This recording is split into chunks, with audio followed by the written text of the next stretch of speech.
Angry mob chops cabbage to death after alleged assault of teen. 7-year-old boy among 3 shot in St. Anne.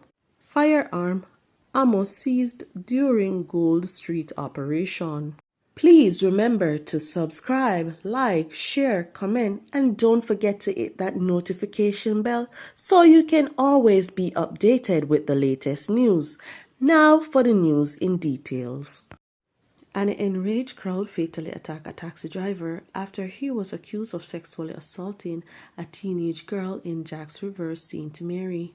The victim has been identified as 34-year-old Negus de Costa, a taxi driver from Oxford in the parish. Allegations are that around 3 p.m. on Wednesday, de Costa took the teenager to Aracabessa.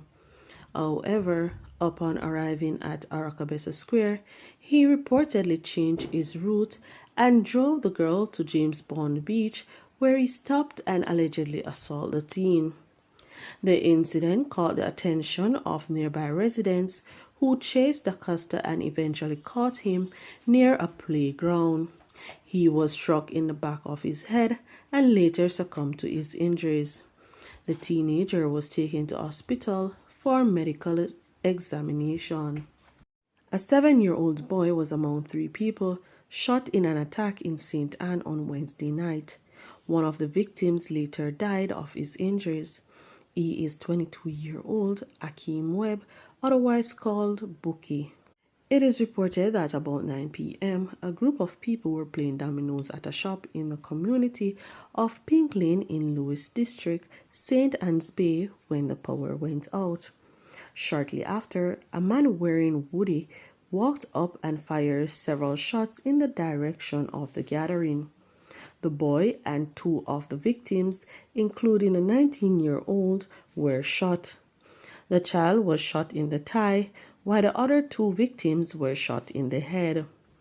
They were taken to hospital, where Webb was pronounced dead and the others admitted in serious condition.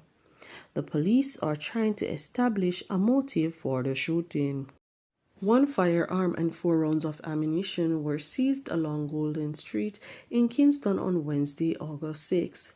Reports from the Central Police are that about 11 a.m., a premises was searched, which resulted in a Springfield 9mm pistol with a magazine containing 4 rounds of ammunition was found. No one was arrested in connection to the seizure. Investigations continue.